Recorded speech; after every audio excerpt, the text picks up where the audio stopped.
Hello, and welcome to episode 587 of Prog Review. And today we're talking about A Black Box by Peter Hammill. It's his 9th studio recording, released originally August 1980.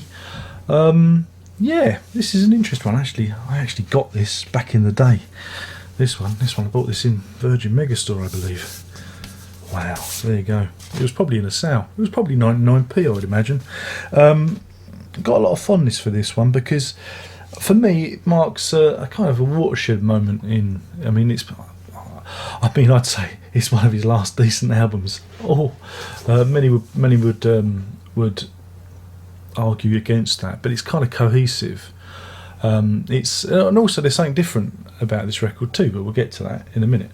At this point, it's very stripped. It's a stripped down record. It's himself playing the drums.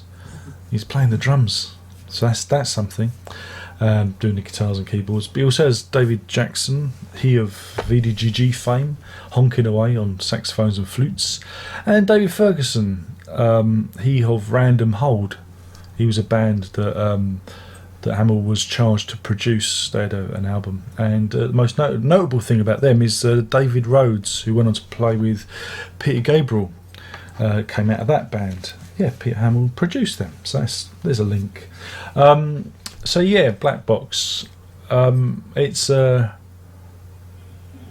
game of two halves, and the A side. I really like the A side because it has a run of songs that are both, I don't know, catchy, almost poppy. This is Peter Hamill's Peter Gabriel 3, if you know what I mean. Yeah. I think I'm going to draw the comparison out of the same year. Starts with Golden Promises. Again, there's a lot of words, and that is the theme of the album. Words, speaking, hiding, hiding behind words, hiding in fog. There is a narrative thread. There are thematic thread running through the songs, which I enjoy. You get the feeling that not that it's a concept album per se, B-side is, but you get the feeling that these songs belong together. I see this as being probably one of his most cohesive albums, because I don't know. Sometimes with Peter Hammill, you get a song that you like, and then some songs it's like, again, he's done so many albums, but this one, I just feel it works. It just works so well, and it's very cohesive, and it's that's that. Anyway, Golden Promises. It is what it is. It's about people that make promises who don't necessarily keep those promises. And that leads into losing faith in words. See, it's linked. It's, somebody makes the promise, and then losing faith in words is the person who receives that, and you wonder what the true value of words mean. Do they have any value? Is it just to be used to get your own way, which leads you into Jargon King, again, somebody who uses many different words to hide behind and to manipulate, uses big unknown words, uncommon words as a shield. He's clever because he uses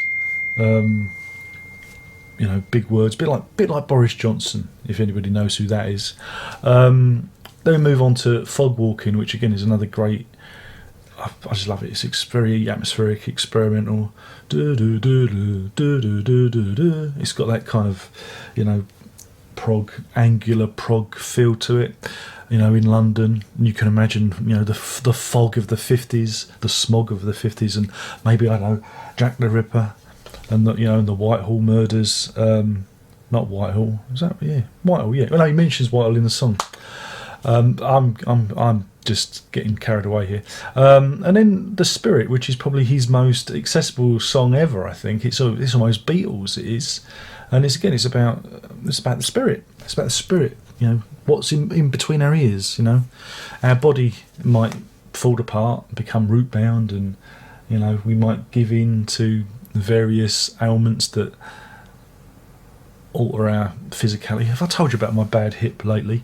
But the spirit carries on. We're still locked inside this bony dome in between our ears, and that's good. In slow time again is another. Well, again, it's kind of very experimental, but not as experimental as the last track, The Wipe, which is almost like it's off of his Loops and Reels thing. That was the experimental album. You can't see because the picture's not in the frame, but yeah. So that's that. But if you turn it over, you have a black box, which is not a black box. You have a flight, which is the black box of which the album is referring to, because a black box recorder, that box in the plane that records everything when you crash. The old joke is, if the black box always survives, why don't they make the planes out of the stuff the black box is made of? So yeah, that's a corny joke, that. And it is about getting on a plane. It's we can fly from here before we can fly from here was ever existed. It's about getting in a plane, being a little bit tense, wondering what's going on, and it all goes up. It's not the great, and again, it's I think it's the first time he ever did like a 20-minute epic on an album. It's not great, it's not supper's ready, but it's interesting to see Hammill working in this long form. Bits of it work, but some of it drags on a bit. It's that thing where it's propelled along with goodwill. You're going, yeah, make this work. And, and as a concept, it's an interesting concept. Yeah, fear of flying or fear of falling out of the sky. But like I said, it's a bit, I think overall, to be critical of it, it's a little bit undercooked, It needs a little bit more development, maybe a little bit more instrumentation, maybe more people playing it, a decent drummer, perhaps. I don't know, But again, I like the album. I like the experimental and him pushing forward with it. And so, like I say, with this record, I'm propelled along with it with goodwill. Maybe because I got it for 99p. I don't know. So yeah, so it's an album. It's an album of two halves. You get the first side, which is, like I say, traditional songs, all kind of thematically linked. And I think again, it's a really good run of songs. Not until like his first album, Fool's Mate, do you get like a really good run of songs like this. Okay, I'm sure there'll be people that disagree and pull out other albums that he's done. Maybe. Fireships, that's probably Fireships, I'll bring that as a comparison, is probably the other one where you get a really good run of songs. But yeah, it's an interesting one. And again, I think it is. As a Hammill album, it's quite accessible. I think. Some of his other records can be a little bit bleak and a little bit out there. But this, I do think it's both experimental and accessible at the same time, because you got songs like The Spirit and Golden Promises to get you through. So yeah, it's an interesting one.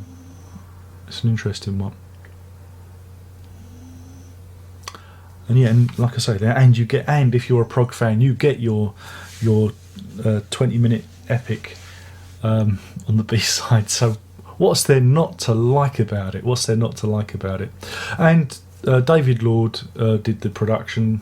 Not the production, did the engineering and mixing, not production. Hammill produced it. But David Lord produced Gabriel's fourth album. There you go.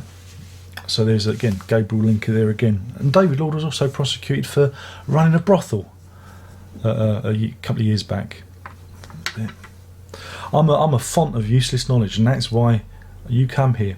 Don't forget, before I run into, don't forget to give it a rating. I give this a healthy 3.5 Jargon Kings out of 5. That's 3.5 Jargon Kings out of 5.